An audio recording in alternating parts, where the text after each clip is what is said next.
Dear friends, it is a pleasure to welcome you all today, and I see familiar faces and faces who have been part of this journey for some, if not a long time.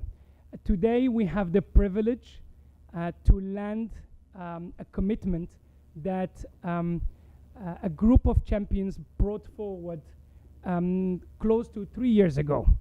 3 years ago, in this building, leaders from the Greater Caribbean with leaders and champions from the UN system came forward and agreed that we need to bring together the needed data analysis in order to enable and facilitate decision making. And also, we need to elevate the voices and the stories of those affected in our region, so the world can hear what we're going through, so the world can understand our realities. But most importantly, in every exercise, it's not about the challenges and the responsibilities only, but it's also about the opportunity. Out of this, beyond emotions, what is it that we can do together? What is it that we can build together? And in a very concrete and practical manner, what we should do together. It has been an interesting journey. Through this exercise, we had the privilege of working hand in hand with the Association of Caribbean States, but also we were carried forward and guided by our champions from the International Organization for Migration, from UNDRR, from UNDP, from the UNFCCC, and this provided the space to ensure complementarity when it came to the savoir-faire, the skill that the UN system can bring forward. Why? And as you all know, the nexus of climate action and human mobility is multidimensional. And we were quite happy that, as someone who spent close to 25 years in the UN, it worked very well. Trust me, don't take it for granted. It just worked very well. And people came together and contributed and supported and led their working groups, their efforts and their exercises. But this effort will have not been possible without the support of Columbia University. Alex de Cherbenin and his team were key, and we were going back to them because we always hear the leaders asking for data. We need data, we need data. I just want to tell you, data is only half of the answer. It's analyzing the data and getting answers of the data that is very difficult. But it's how do you do that in a way that it transpires with local colors. It's not for me, who comes from the African continent, educated in Europe and the US, to tell what is a specific nuance in the Caribbean. And that I would like to applaud the team and all the partners. We engage with over 1,000 local and regional organizations. There was a lot of talk. But on this note, I would like to congratulate our champions. I would like to congratulate our leaders. And I am very happy and proud that we delivered on what we promised. But this is only the beginning. While there is room for congratulations, there is scope of improvement and doing more. And on this note, I would like to invite you to watch a short movie that we put together that galvanizes the essence of what we're here. Thank you very much.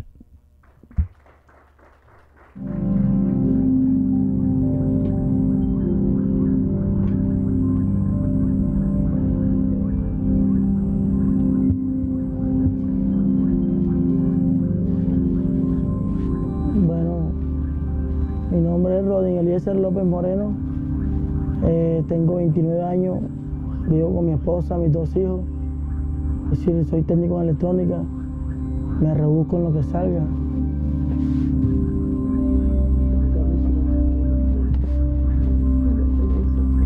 Y a veces ni duermo, hemos hasta 2 días sin dormir, 3 días, la mosquitera, la hediondeza que pega de las pozas. Culebra, mosquito, araña, gusano, que no sale aquí, zorrochucho. Todo y noche que no duermo pensando, estresado. Y no, esto no es vida para nadie, ni para mí ni para mis hijos, ni para mi esposa. Es algo que es pésimo. Entre culebras, sapos, arañas, de todo, se moja por todos lados, se moja el colchón, la ropa, todo se inunda, se rebosan las fosas sépticas. Ya no aguanto más, por eso me voy. Ya aquí no hay vida ni para mí ni para mis hijos.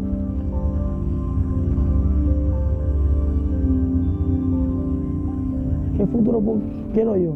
Salir de aquí está un poquito mejor, está más cómodo, saber echar mi sueño tranquilo. Saber que el día de mañana pasado va a volver a llover y me voy a volver a inundarme. Por eso es lo que yo quiero, tener una tranquilidad, no haber vivido más nada en la vida.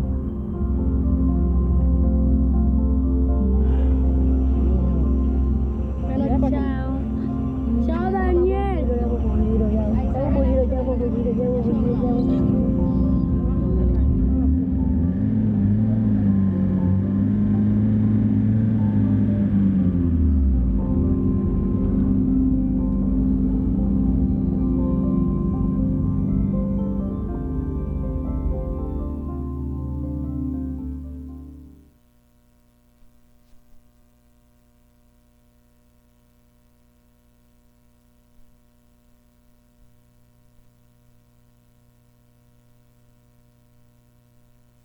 Example of 12 stories that we brought to life through pictures and through short documentaries. We invite you on the digital platform that we built together with all the partners, where you have all the possible futures of the Greater Caribbean region, informed by the various SSPs and RCPs, but it tells us what is the best possible trajectory and how the Greater Caribbean can build that for its populations, for affected communities.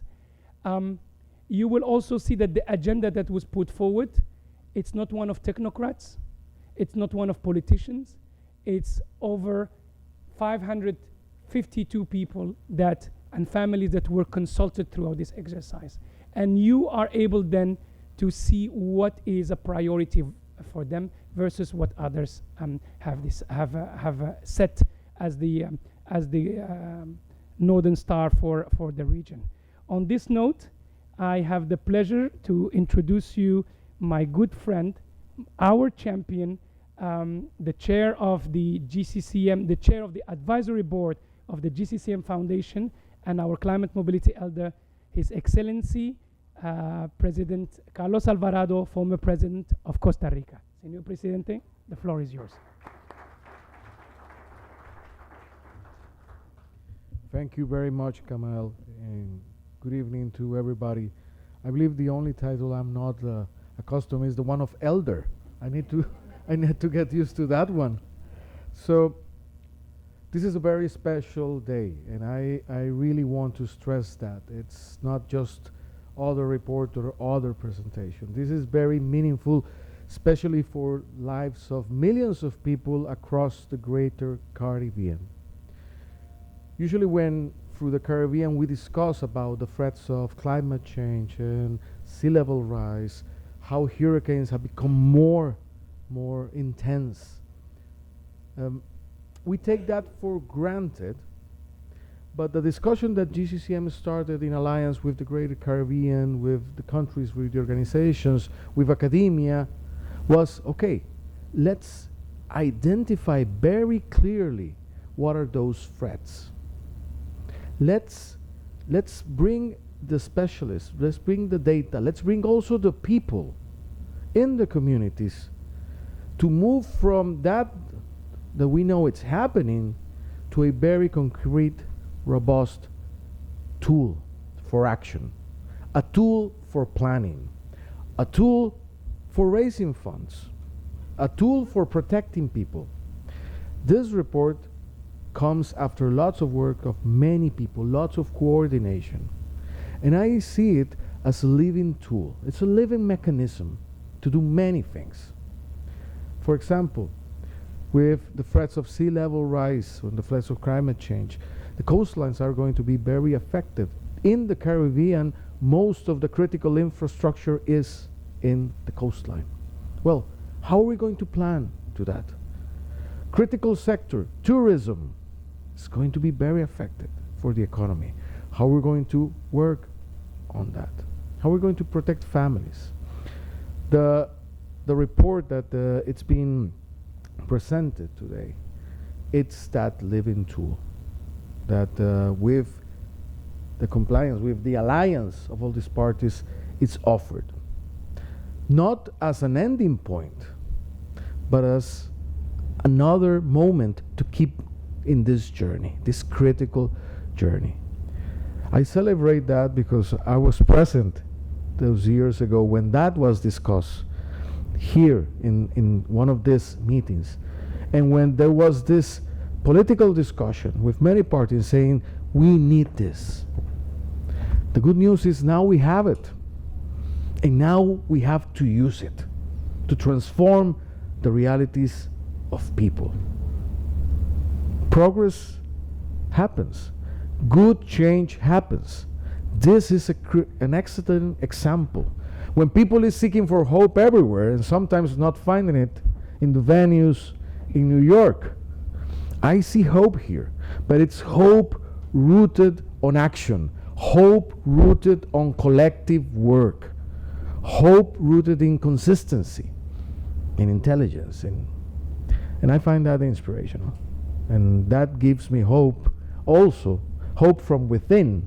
We own it, that we can transform positively together the realities of lots of people. I want to congratulate and celebrate that, and please, let's give a round of applause to all the people that made that possible.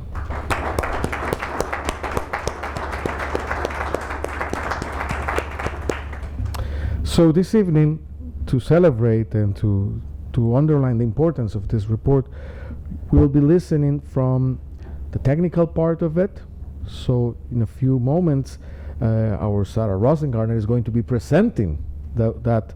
And then afterwards, we'll be calling to some of the leaders and people that made also this possible and are the key partners. And after Sarah's presentation, we'll be calling them to be part of the panel and to come afterwards here to make their remarks. And then we can celebrate further, I believe. So Sarah, please, the floor is yours.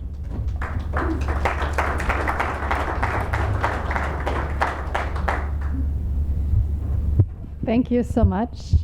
I would say Señor Presidente, but my Spanish is very bad, very terrible.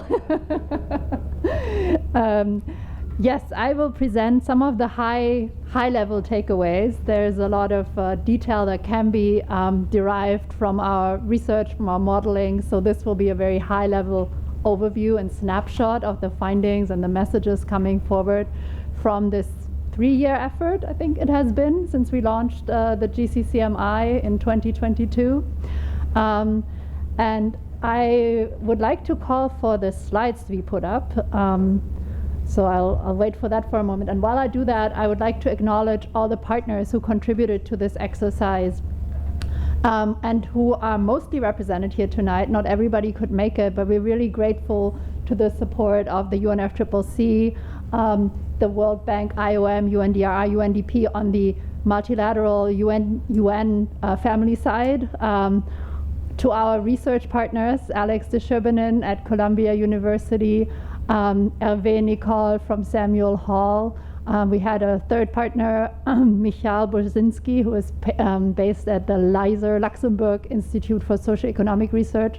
So those were our key research and modeling partners. And there were many more people involved. I know Samuel Hall did a phenomenal effort and really, to conduct the research with local teams in all the countries. So there's a lot of people who contributed to this. And lastly, the Voices from the Frontlines project that you just saw a snapshot of, again, involved local photographers, local videographers. So there's a lot of people who made this happen. And I just want to start with a word of gratitude to all of them. Next slide, please. Is it moving? Yeah. So we always start as GCCM with this approach of bringing together partners that cross the different spheres of policymaking that climate mobility is relevant to. And this is not all of them, but a good cross-section of them. So we're really trying to integrate perspectives from climate action, disaster risk reduction, migration and displacement, and the sustainable development community to create an agenda for action that is cross-cutting these different areas of policymaking that are all relevant to addressing climate mobility. And that is reflected in the partnership that I just listed. The other principle of our engagement has been to really anchor ourselves in regional organizations and have strong regional partners. And the Association of Caribbean States has been a strong partner for this effort and really leading engagement with 35 member states that are all bordering the Caribbean Sea. Next slide, please. This is the cover of the Great Caribbean Shifts report. You can find it online.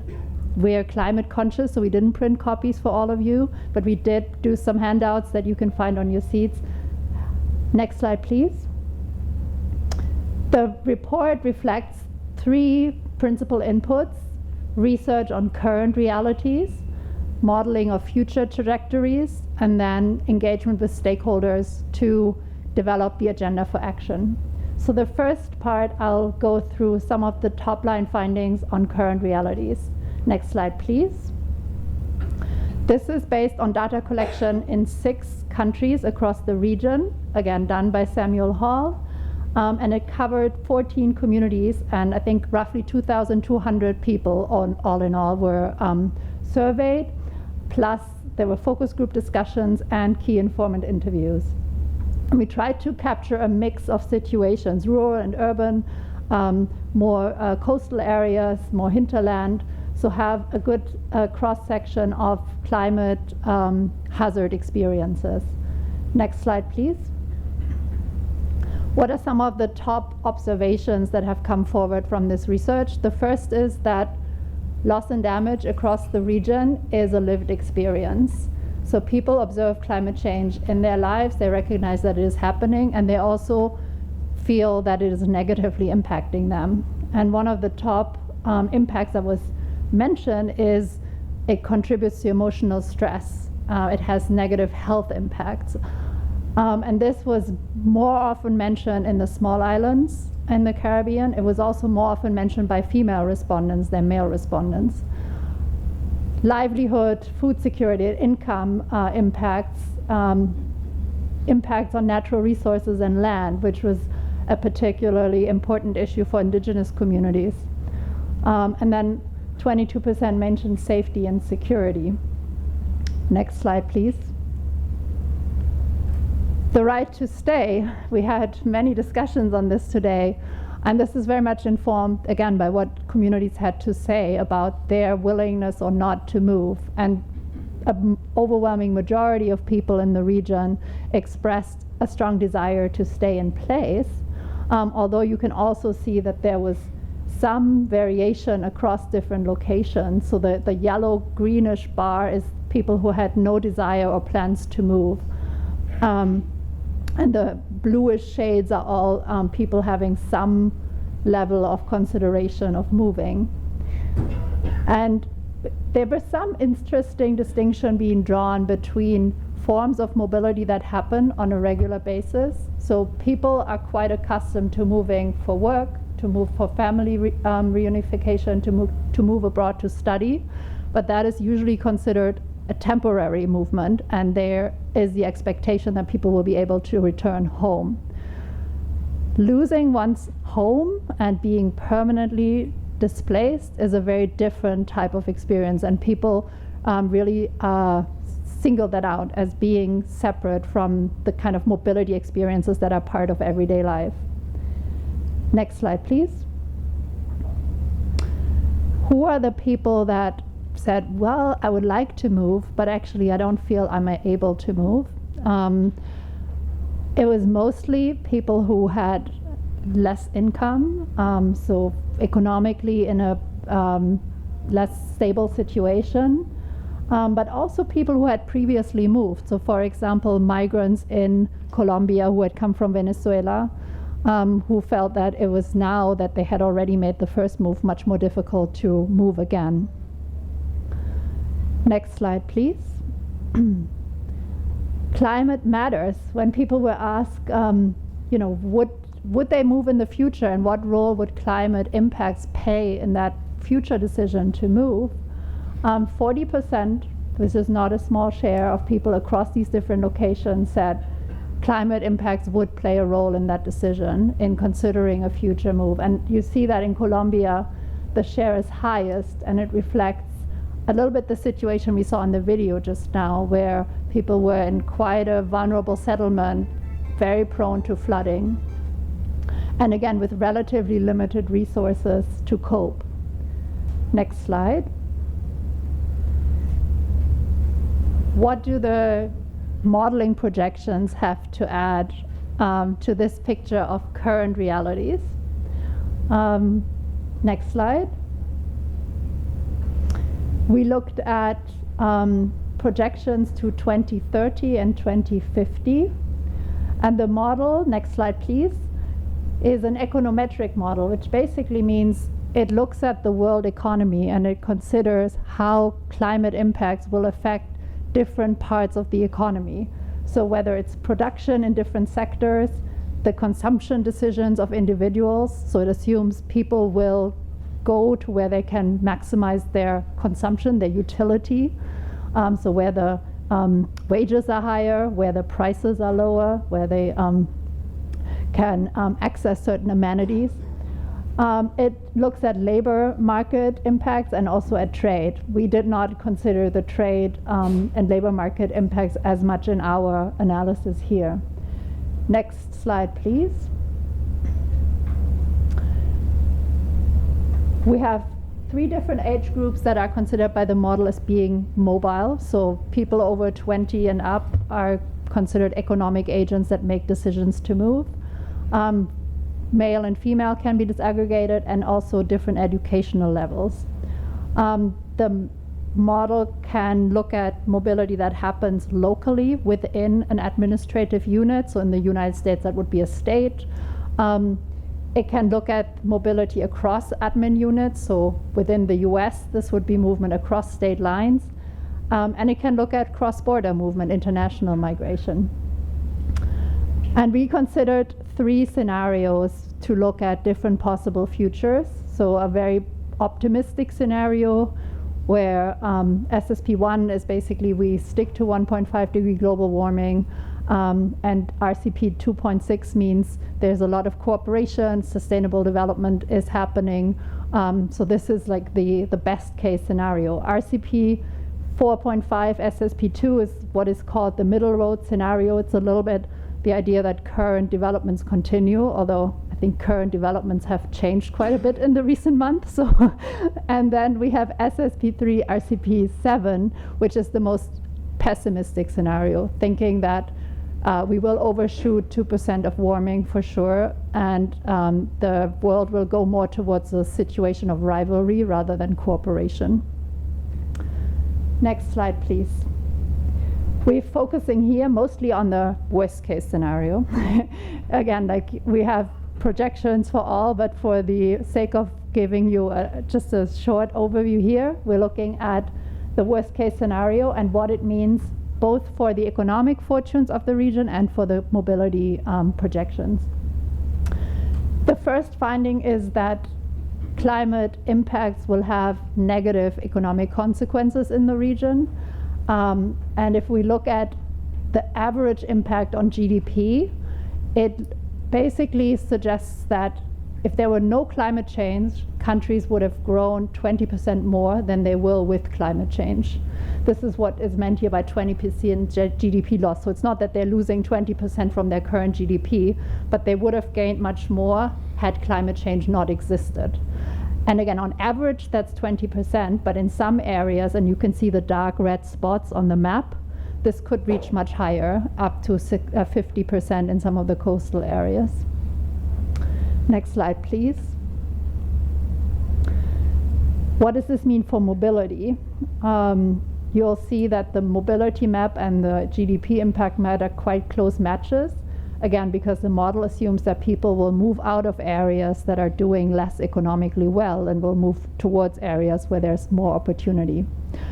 And so up to 8.2 million people across the region could be moving due to climate impacts on the economic performance of their country. And you see again that there's a strong impact on some of the coastal regions and more movement towards inland areas in most of the countries.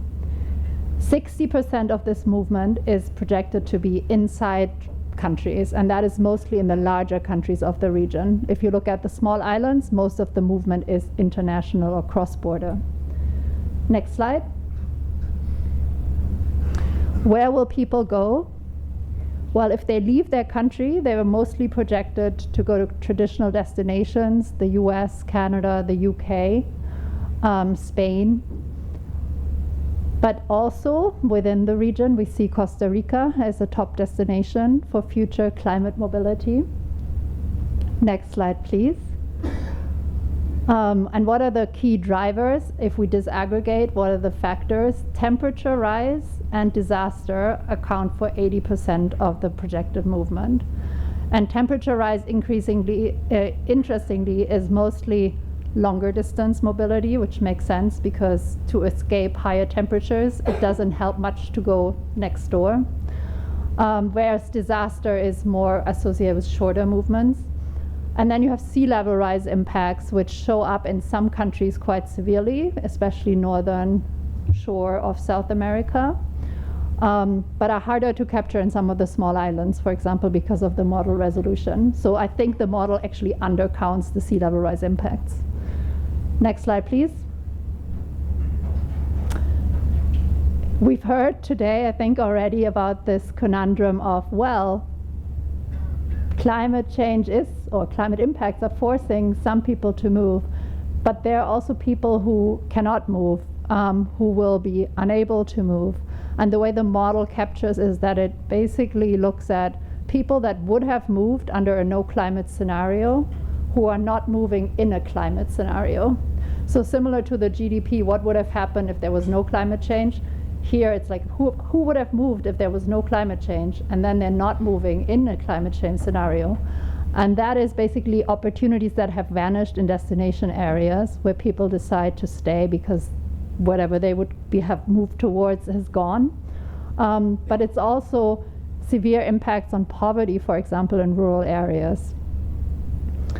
And overwhelmingly, the mobility that will be suppressed is within countries' mobility. Next slide.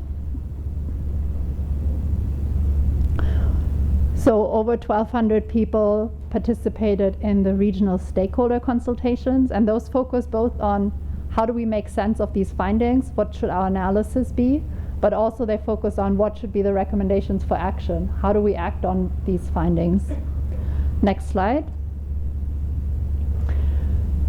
So some of the comments, and I will not go into detail on all of them, but was on the intersection of different drivers. So climate is not operating in a vacuum. You have conflict in some areas, you have crime, you have other factors that drive people to move. And so a lot of observations were around that.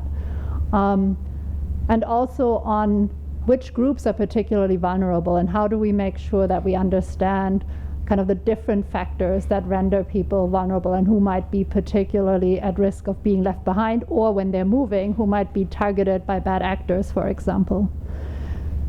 Next slide. And then we looked at what is already happening in the region. What are the policy instruments that already exist? And actually there's quite a lot. There's quite a few countries that have picked up climate mobility as an issue in adaptation strategies, not always with clear actions attached, but countries are noting that this is an issue. And there's also regional developments that are quite encouraging. We've seen strong focus on disaster and climate in the Cartagena +40 process. The Chile Declaration has strong language around this that was adopted last December. We've had the advisory opinion from the Inter-American Court, but also the Commission on Human Rights.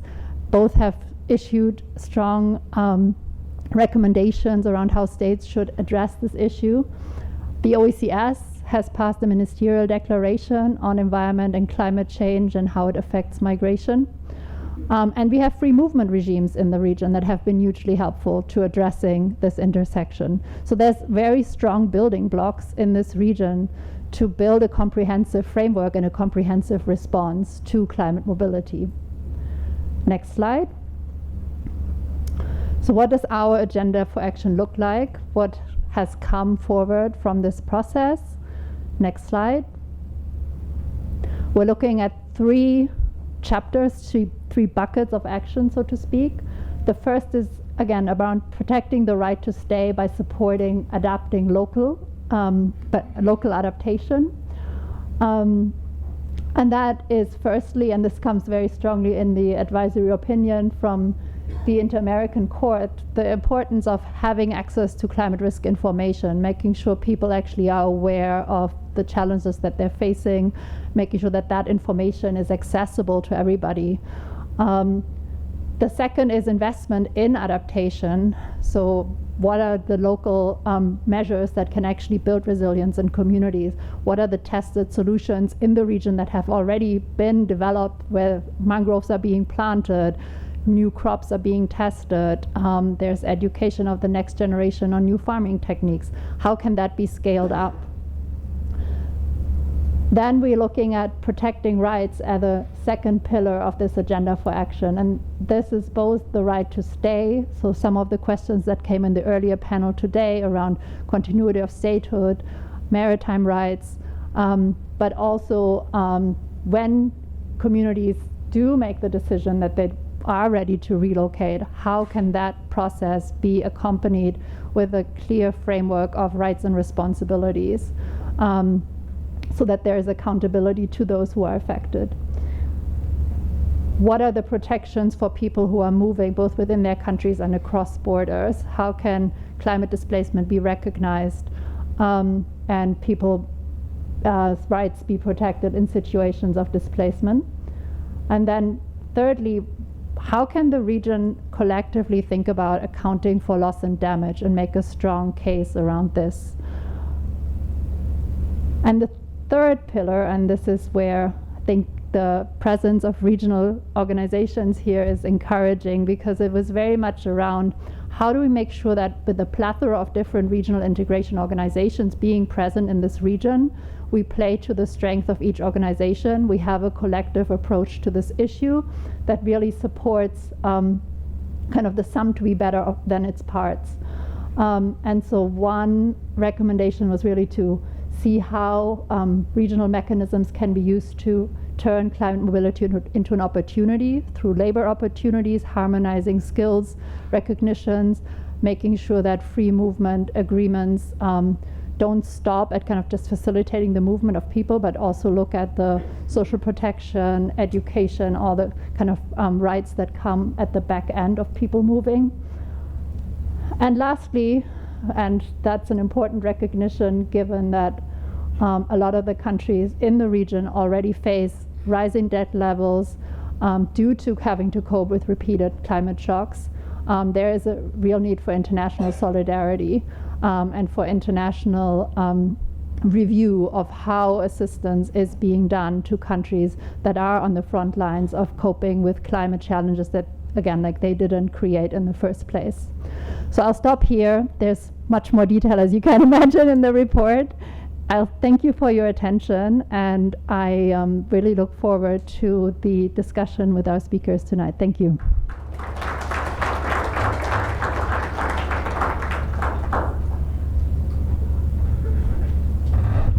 Thank you very much, Sara. And I think you shared just, let's say, the tip of this robust report. Information is so valuable. Actually, it's very exciting. Lots of work, lots of information, and lots of work ahead. So I'll be calling to our keynote speakers, and when I mention your name, please come to the front to have a seat, and then we'll be calling you to give your remarks. His Excellency Denzil Douglas, Foreign Minister of St. Kitts and Nevis. Please, sir, join us.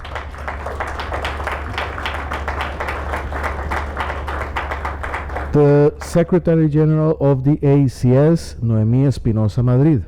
Please, madam, join us. The Director General of the OECS, Mr. Didacus Jules. Doctor. Ms. Ugochi Daniels, Deputy Director General of IOM. Please. And Mr. Tony Shai Freckleton, representative in New York of UNDRR. Please join us. Miss, sorry. My apologies, ma'am.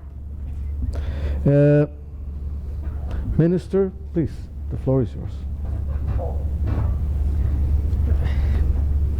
Thank you.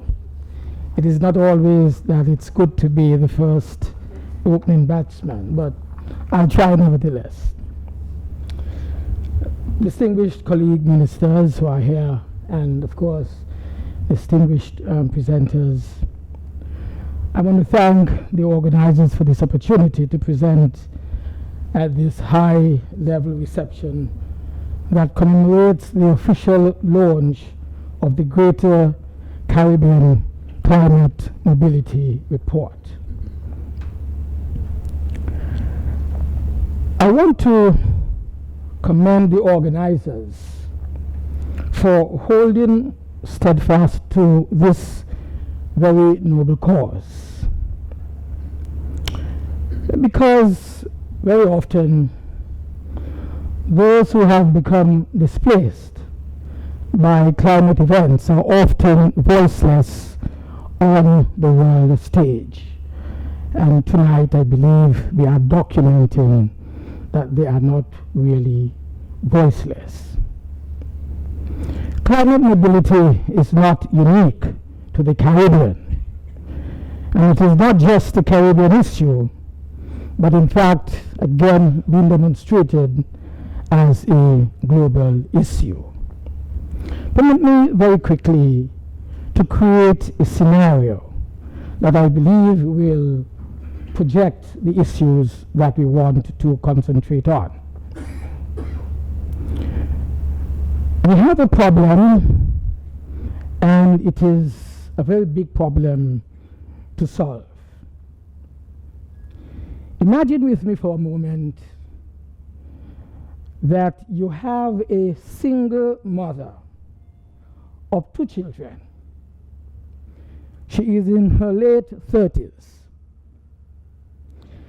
Let us, for good reason, call her Anna. She's residing in St. Kitts and Nevis, of course. She works as a middle manager in our typical 8 a.m. to 4 p.m., that is, sales company, in order to provide the quality of life that she wants for her 2 children.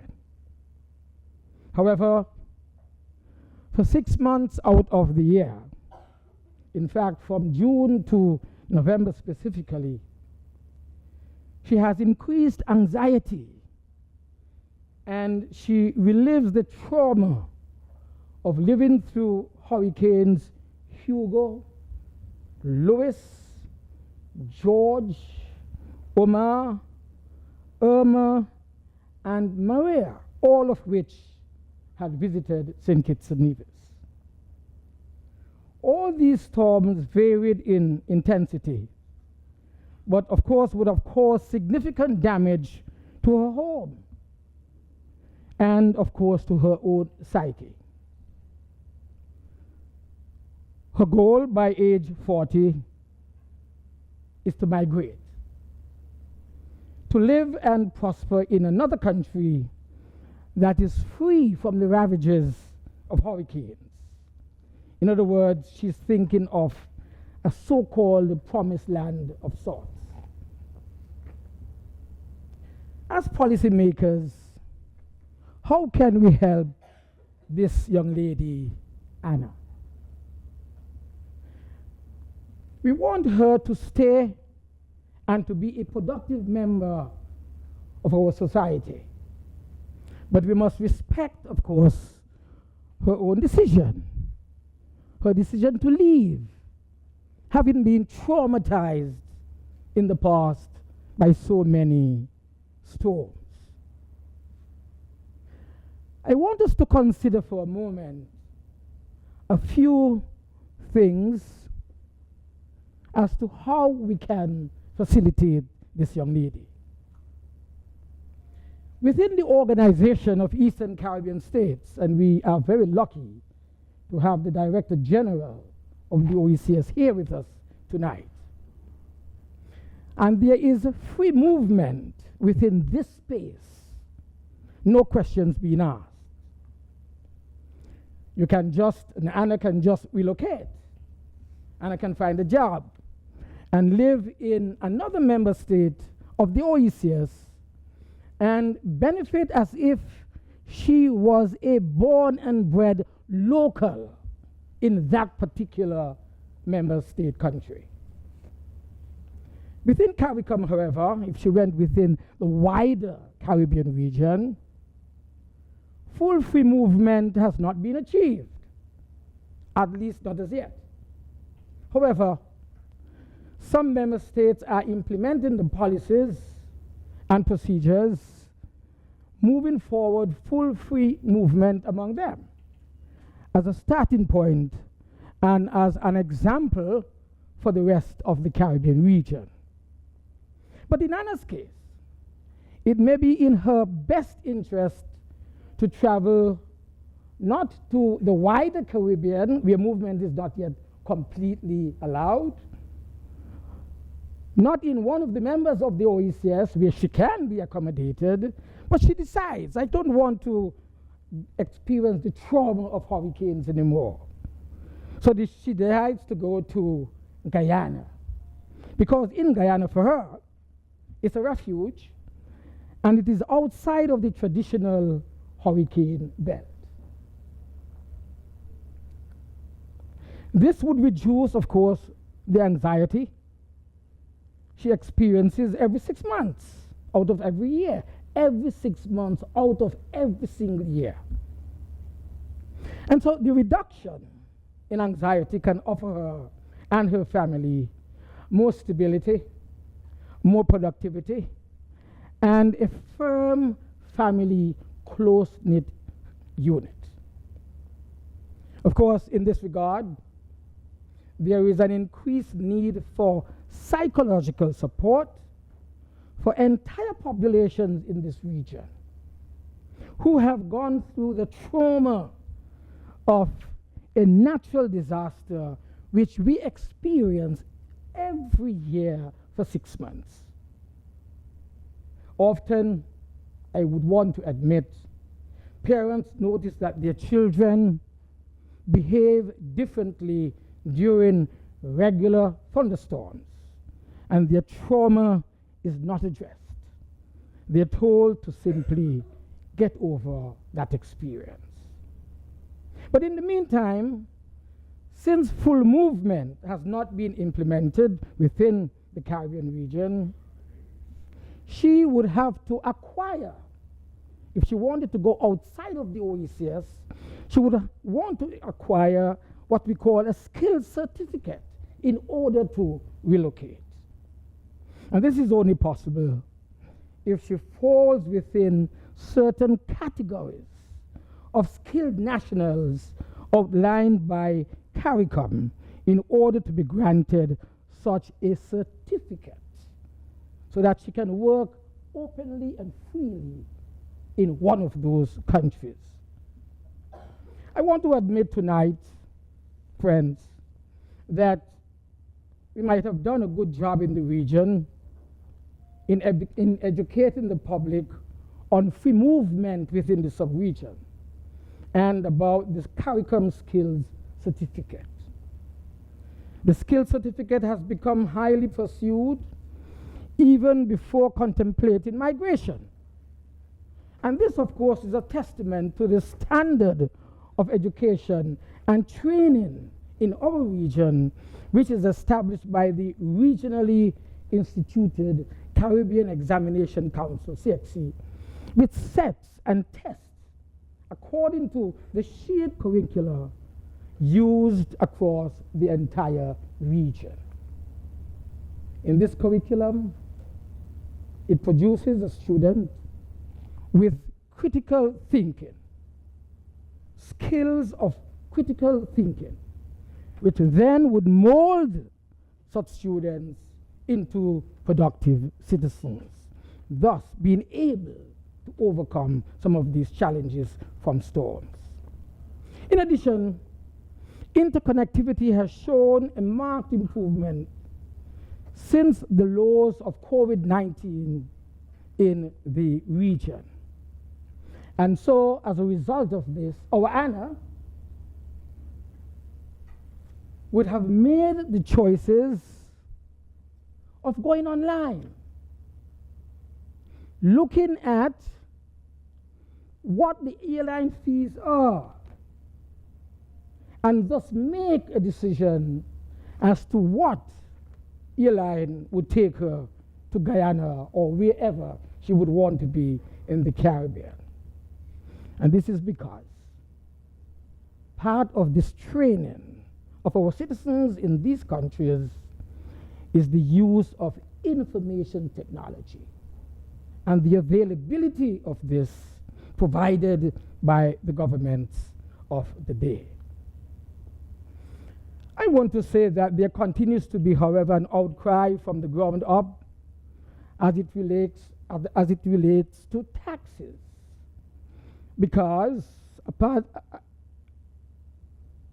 of the problem, I would say, is that the tax rates for travel would vary from island to island, and as a result, the price of the tickets would be affected as well. This is a measure that will continue to be examined as we seek to lessen hindrances to movement, free movement within the region. But let me conclude. Anna's case, who would have been based on her decision to move, began with her journey to this proverbial promised land. In other cases, it is not so glamorous. Others have no time to plan. Others have no time at all to weigh the advantages or disadvantages of moving. They just have to leave due to the vast devastation that they would have suffered as a result of the passing of a storm. I want to say one thing, and that is, with your support, with the support of others, I'm very proud in this region as to how we rush to each other's aid in a time of crisis. After La Soufrière erupted, so many neighboring islands opened up their borders to hold families to ensure that children didn't fall behind in their education. Donations to the tune of millions of dollars in Eastern Caribbean currency were donated to assist these causes and these efforts. After hurricanes, we witnessed power companies sending their linesmen and other engineers to quickly restore power that would have been affected in badly damaged areas. I say finally, let us harness the same energy that we expend in an emergency situation to provide easy pathways for persons who are seeking to find greener pastures. Let us keep that same energy. Thank you.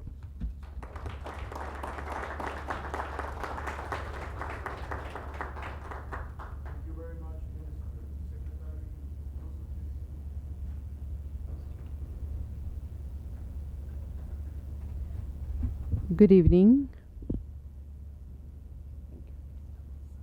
Okay, thank you.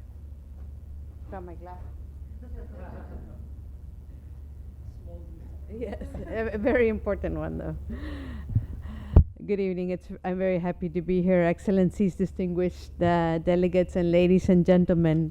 It truly is a great honor to address you on behalf of the Secretariat of the Association of Caribbean States. As has been said, in 2022, the ACS, together with the Global Center for Climate Mobility, launched the Greater Caribbean Climate Mobility Initiative in cooperation with the World Bank, the United Nations partners such as UNDP, UNDRR, and thank you for being here today as well, UNFCCC, and IOM. Thank you for joining us in this panel. This joint effort seeks to build a common regional approach to anticipate, plan for, and respond to the challenges of climate-induced mobility. This initiative reflects the mandate of the ACS as an intergovernmental organization that brings together 35 countries and territories of the Greater Caribbean. Our mission is to promote consultation, cooperation, and concerted action, with a special responsibility to protect the sustainability and developed our shared heritage, which is, of course, the Caribbean Sea. Since its creation, the ACS has been a space of regional solidarity, uniting the diversity of our languages, cultures, and histories into a collective voice for the resilience and aspirations of our peoples. As we gather here today in New York City for the 3rd Climate Mobility Summit, we reaffirm that the Greater Caribbean is on the front line of the climate crisis. The Greater Caribbean is among the most climate vulnerable regions, where storms, coastal erosion, and droughts make climate change a daily reality. This report presented today warns us that by 2050, up to 8.6 million people in our region could be forced to move as a result of climate impacts. I wish to emphasize that mobility itself is not the problem. Mobility can be a legitimate strategy of adaptation, but only when it occurs under safe, planned, and dignified conditions, like Anna from St. Kitts and Nevis. Rising seas, stronger storms, and degraded ecosystems increasingly force decisions without those guarantees. This places before us a major challenge, the need to plan for a reality that is growing in intensity. Without planning, climate mobility risks becoming a humanitarian crisis, deepening inequalities, straining governance, and jeopardizing development. With foresight, cooperation, and solidarity, however, mobility can become a pathway to adaptation and resilience. In this regard, the report is a call to action. It places people at the center, reaffirming their right to remain, but also their right to move with dignity when circumstances require it. From the perspective of the ACS, there are 3 elements essential for joint action. The first one is the importance of people and the sea. The dignity of our population is deeply connected to the health of our coast and of our sea. The communities that live in and care for these coastal and marine spaces are the most legitimate actors to ensure the sustainability of the Caribbean Sea. Protecting their rights and dignity is not only an ethical imperative, it is also the best way to safeguard their present and future of our shared heritage. Second, the importance of territorial balance. The future cannot mean that the urban absorbs the rural. We must ensure that cities are able to integrate populations on the move, while at the same time investing in the resilience of rural communities, which are the guardians of our ecosystems and of our traditions. And third, the importance of cooperation and financing. No country can face this challenge alone. We need a regional framework of cooperation that transforms mobility into an opportunity for sustainable development, accompanied by financing mechanisms that enable anticipatory and inclusive action, with priority given to historically vulnerable populations. Excellencies, distinguished colleagues, and friends, the Greater Caribbean has always been a region of journeys and encounters. Our peoples have found the wisdom to overcome historical challenges and with creativity and resilience to turn them into opportunities. Today, climate mobility represents a new challenge, one that we can only confront collectively. What matters is that this process be remembered as an effort of cooperation and dignity for our communities, as well as an example of adaptation, solidarity, and resilience.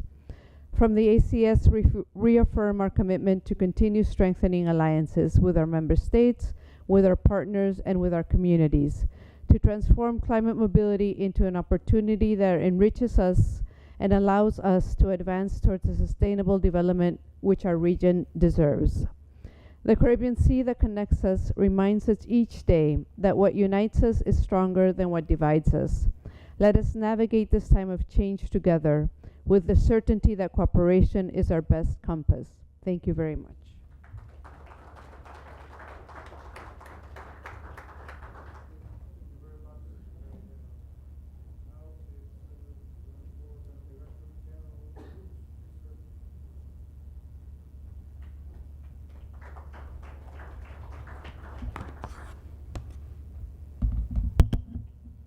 Thank you very much. Sir Lelwyn, Foreign Minister Douglas, colleagues of the other institutions, distinguished guests and friends, partners. Before I get into my remarks, I want to thank Minister Douglas for grounding this session by the example of Anna, because too often in sessions like these we focus on the statistics, the data, but we don't see the people at the heart of it.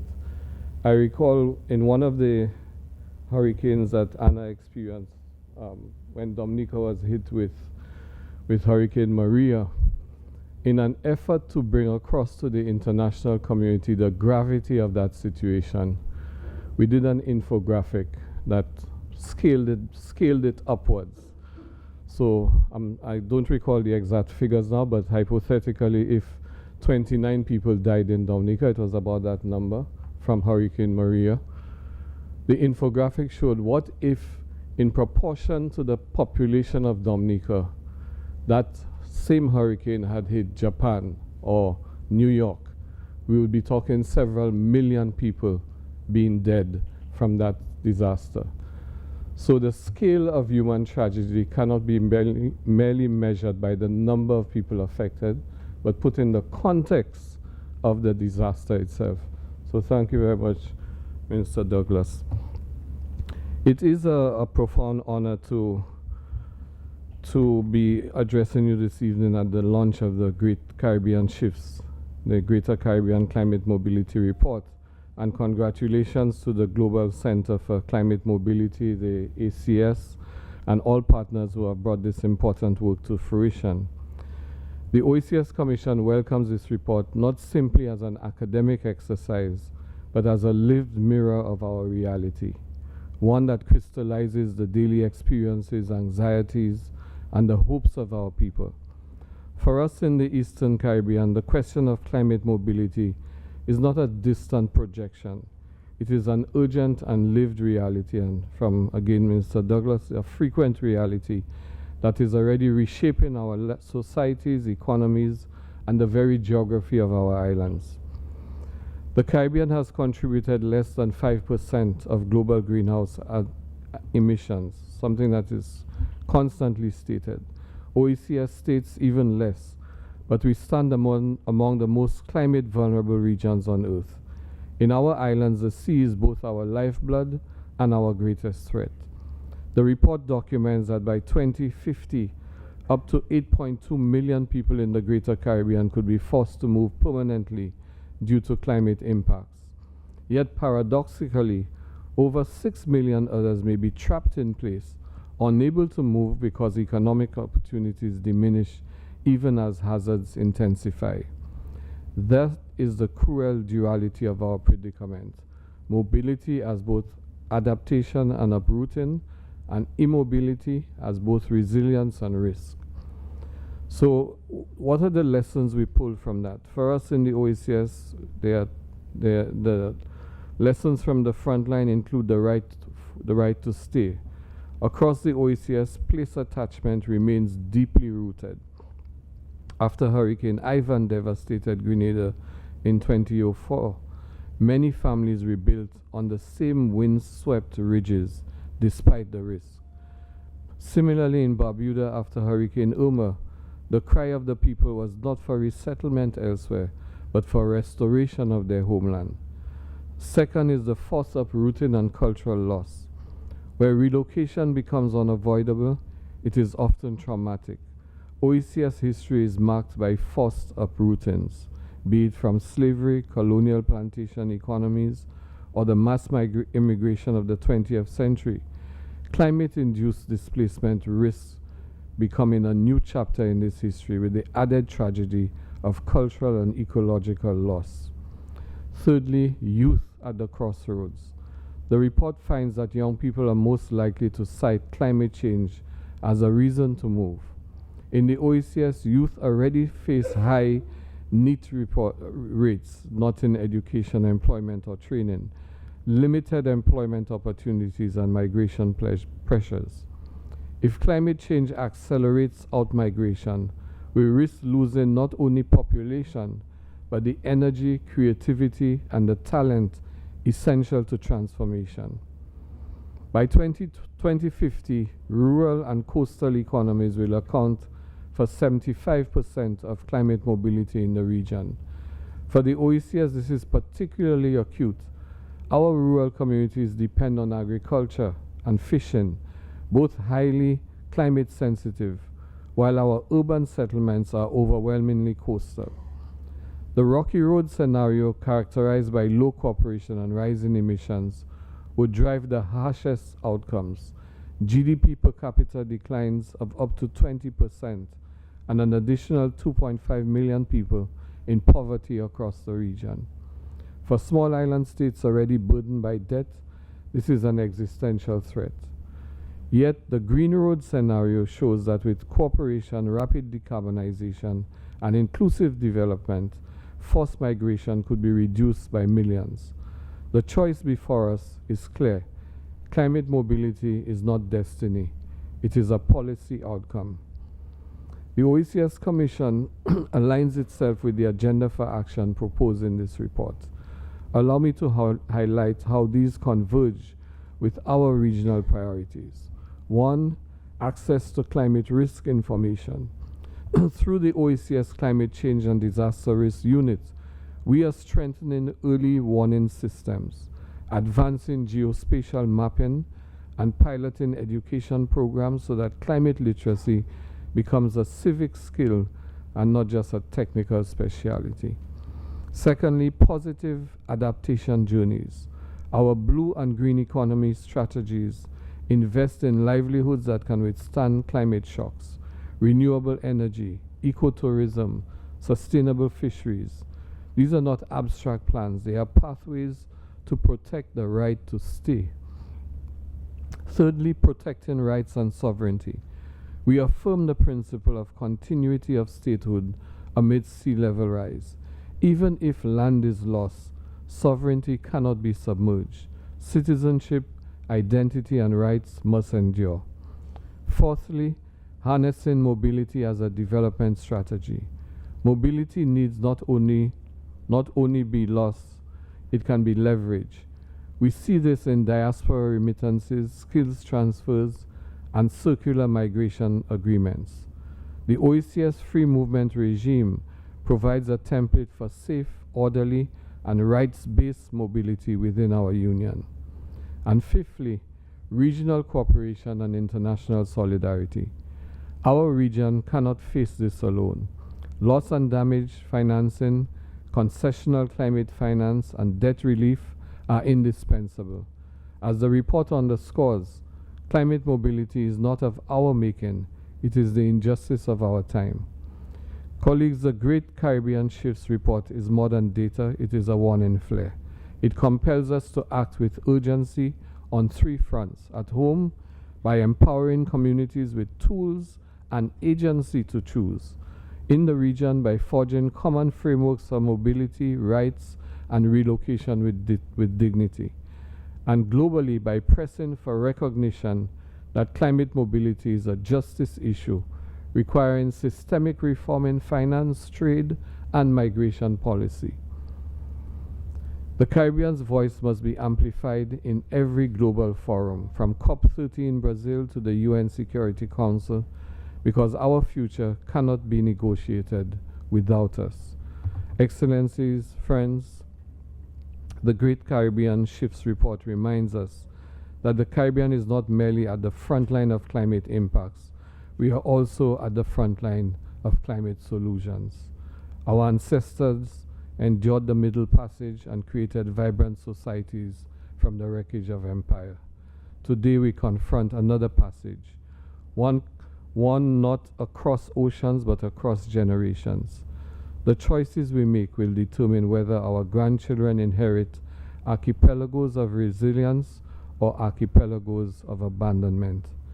The OECS pledges to stand shoulder to shoulder with our Caribbean neighbors, with our global partners, and above all with our people, to ensure that mobility, whether chosen or compelled, becomes not an erasure of identity, but a renewal of possibility. Let us make the Great Caribbean Shifts not a story of loss, but a testimony of resilience, dignity, and shared prosperity. Thank you.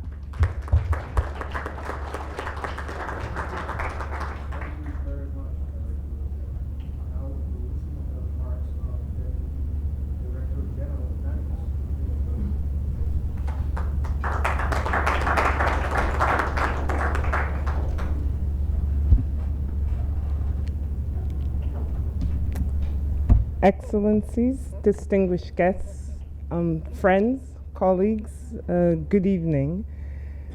Of course, as IOM, we welcome the Greater Caribbean Mobility Report, and we congratulate the Global Center for Climate Mobility. There are just a couple of things I want to say. And uncharacteristic of me, coming from an organization that produces a lot of data, I don't have any data point that I'm sharing with you tonight. So that's one. And I really want to thank GCCM for starting with the video. Because when I speak, many times I'm citing a lot of data points, and I say, that it's people behind the data points, right? And obviously the video really gives us the human perspective of what it is that we are talking about. And then we had Anna. But you know, it's also, for me, profoundly personal for a couple of reasons. The first of which is when he was talking about spiders. Now, I consider myself fearless in many ways. I am terrified of spiders, absolutely terrified. So it was almost a visceral feeling for me when he says, I don't want my family to live, to live like this. This is not what I want for my, what I want for my kids. So when Sarah put up the slide and the data point on, the number one impact that people reported in terms of the impact of climate was emotional well-being. And we know, of course, how emotional well-being then impacts everything else that you do or that you're not able to do. So that was something that made me reflect, and I had also seen it when I was doing my homework and preparing to speak with you today, was the point about place attachment. And I had never heard it termed as place attachment, so thank you for introducing me to that term. But again, for me, it's also deeply personal, because I'm someone who was forced to leave my country, not because of climate, but because of crisis. And I longed for place attachment for the first 13 years of my life because I didn't know where I came from. I'd never been there. And when I returned, that feeling of attachment to the land that you come from, that your ancestors come from, is very, very, very strong and gives you identity. So in seeing this in the video and seeing it in the report, it really encapsulates the science, the data, the actions that are required, but more importantly, it tells the story and puts people at the center. So for us as IOM, we're very pleased that the report confirms the projections on what the impact of climate will be on urbanization in the greater Caribbean and what this means for the most vulnerable, and that the priorities that emerge from the report fully align with what we as IOM do at global, regional, and the country level in promoting a human rights agenda on climate mobility. I think that is really, really important that we encapsulate this within the context of rights. The right to stay, the right to move with safety, safety and dignity. And we're also very pleased that the report calls for exactly what I said, the right to stay and the right to move in a dignified way, because that fully aligns with the Global Compact on migration, the advisory opinion of the Inter-American Court of Human Rights, and progress under UNFCCC. So what does action look like? It's all well and good and really important to have data, but what does action look like? And specific for IOM in the region, we have supported better pathways for people to cross the borders in the Caribbean in cooperation with OECS, as well as the Caribbean Disaster Emergency Management.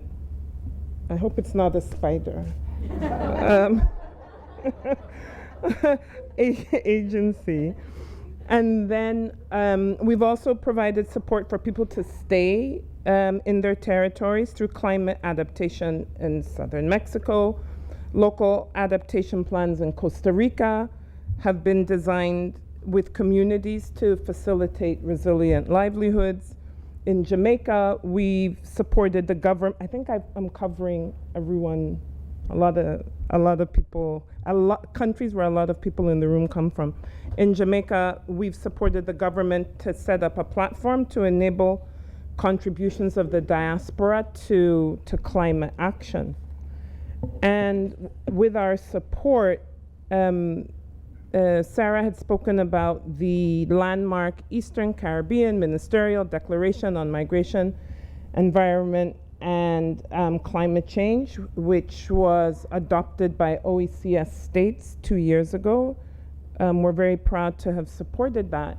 And as we all get ready to go to COP, the new NDCs, nationally determined contributions, are an opportunity for more advocacy.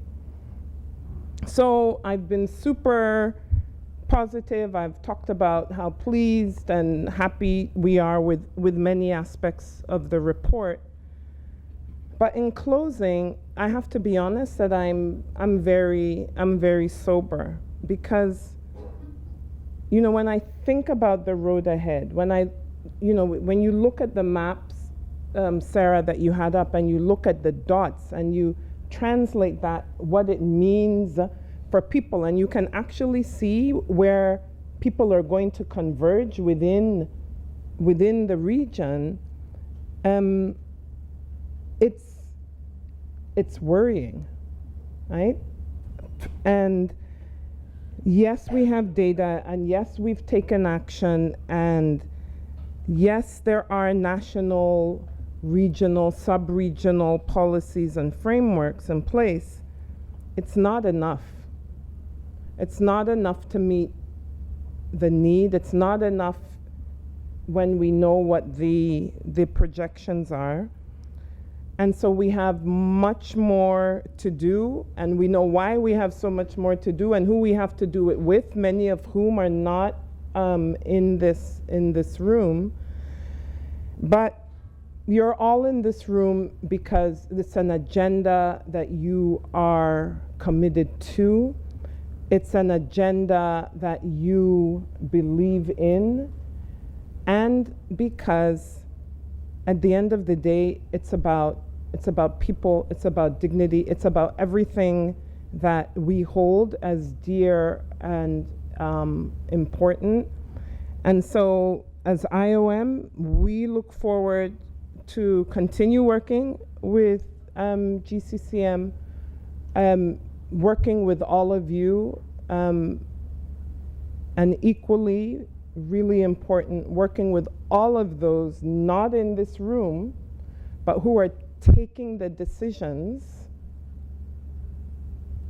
that are going to determine whether the maps we see end up being looking like the prosperity for the future, or more challenging. Let me frame it as more challenging outcomes. So I thank you. I thank you for your attention. I thank you in advance for all the work that we're going to do going ahead together. And I leave you with the notion that rights are more than what we talk about. Rights are more than what we value. Rights are what we need to protect, and rights are what we need to advance. So let's do that together. Thank you.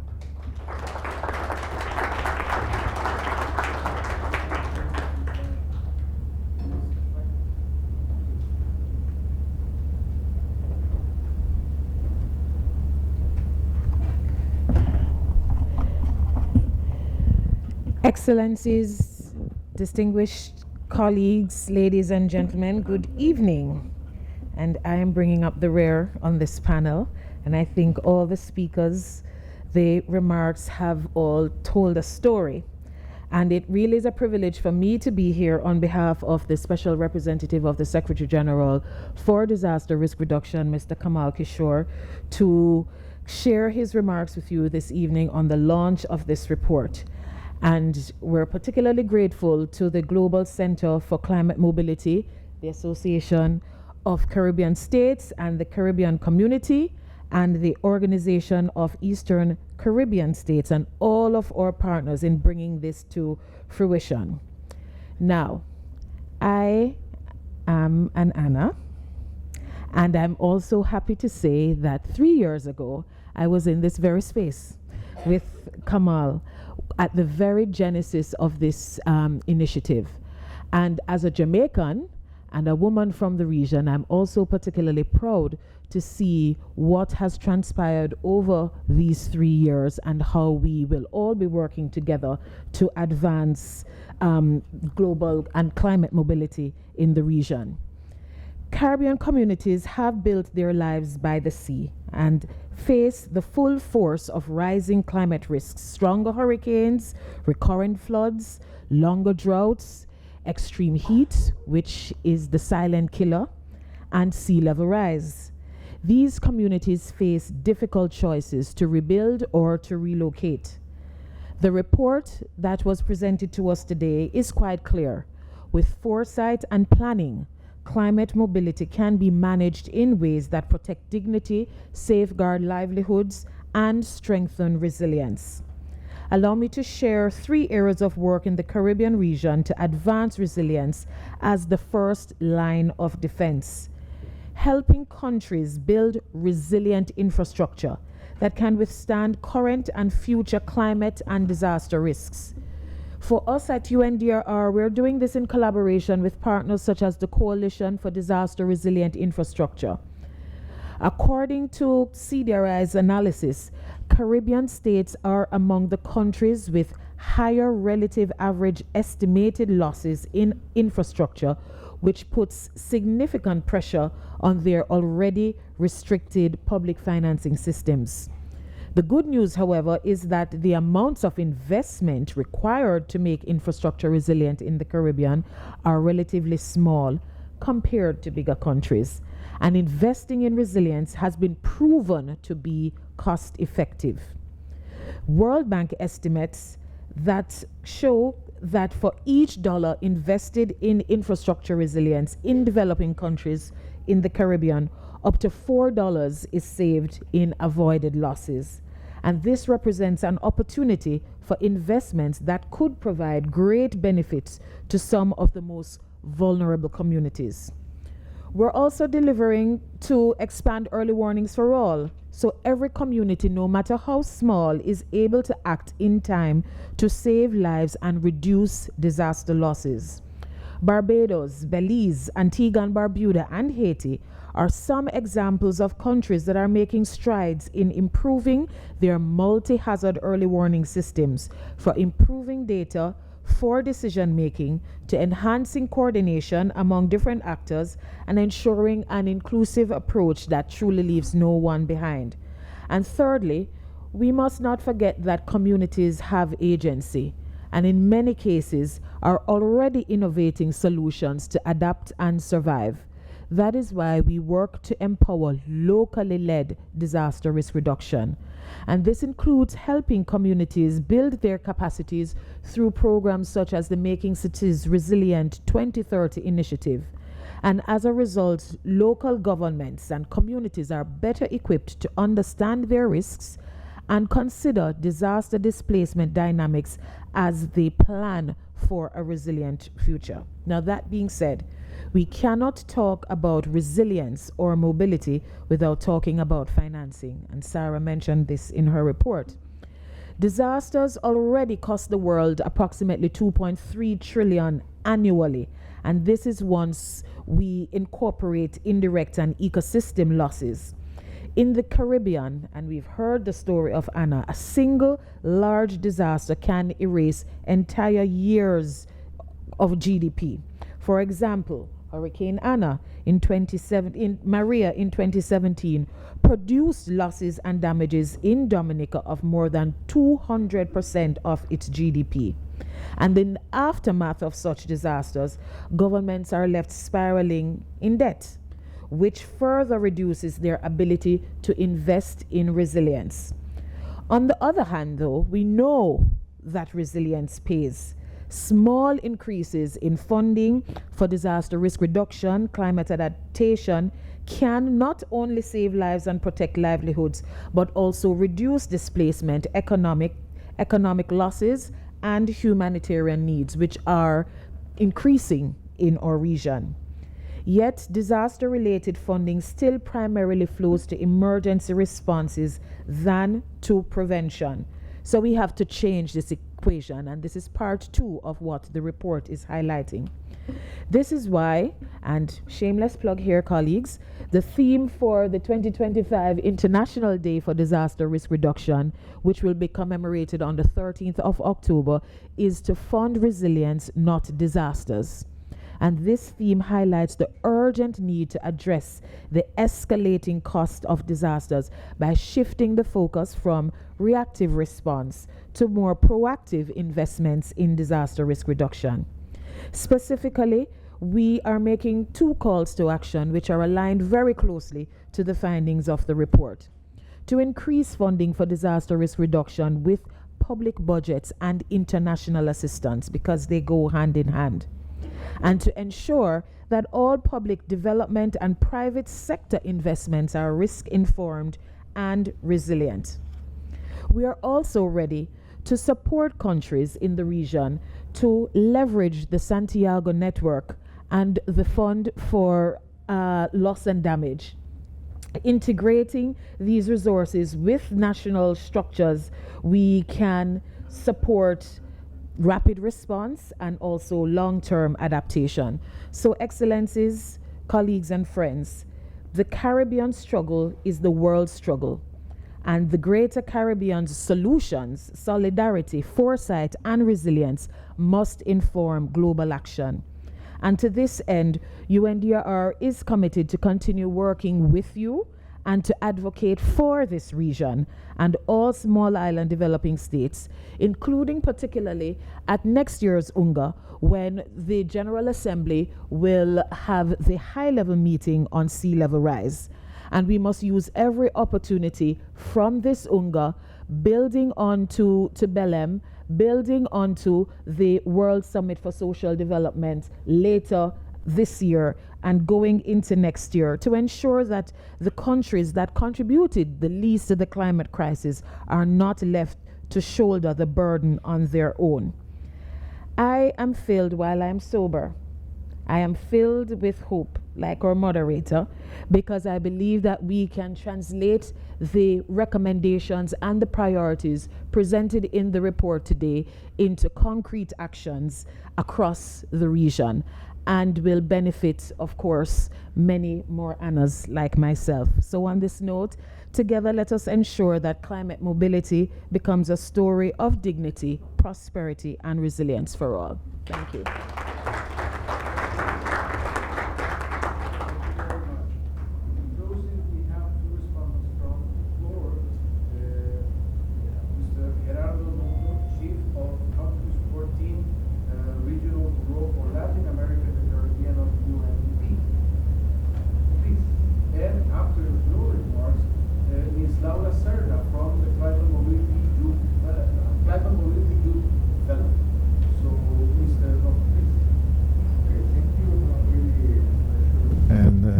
To be here representing UNDP, which is part of this partnership. And first of all, I would like to congratulate the result and this Great Caribbean Shifts report. That is a very powerful instrument to not only to identify the impact and the risk and how it's affecting so many people in the Greater Caribbean, but also to look for solutions to move forward to respond to these challenges. The Greater Caribbean, as has been said, is a region of resilience. It is also of profound exposure. Rising seas, recurrent storms, droughts and floods are reshaping landscape, livelihoods and communities. Projections were that millions, as the report has identified, may be compelled to move in the coming decades. Still, across our islands and coasts, people express a clear desire to protect their homes, cultures, and way of life. The dual reality of risk and determination call for thoughtful planning and inclusive dialogue. Governments cannot face these choices alone.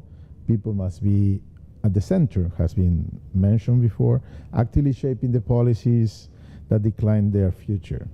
UNDP, with a strong presence in the region and working along with governments and partners in many of the dimensions that we have discussed and has been studied by the report, work alongside countries to strengthen data and anticipatory planning, expand early warning systems, and design policies that uphold the right to stay while ensuring safe and dignified options for those who must relocate, and how is being present in many of these countries, islands, after the impact of so many natural disasters in the reconstruction and recovery of those communities.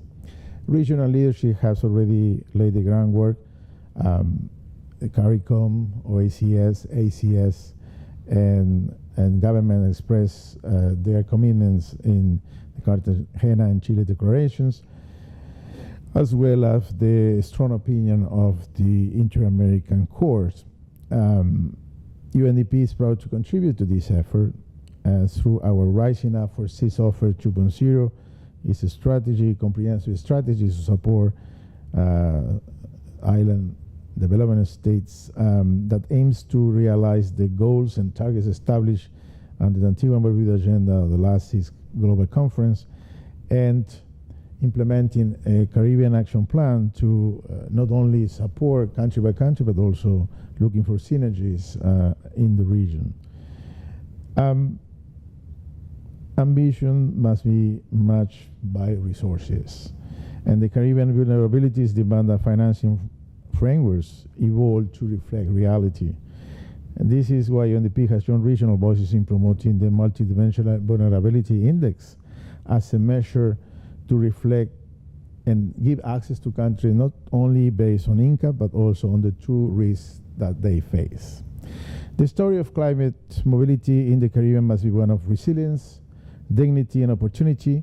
With foresight, solidarity, and collective action, mobility can strengthen, not weaken, the bonds of our societies and become a catalyst for sustainable prosperity. So again, I congratulate these efforts, and we commit to accompany the regional organizations and the countries in the region to support their efforts to respond to the challenges of climate mobility. Thank you.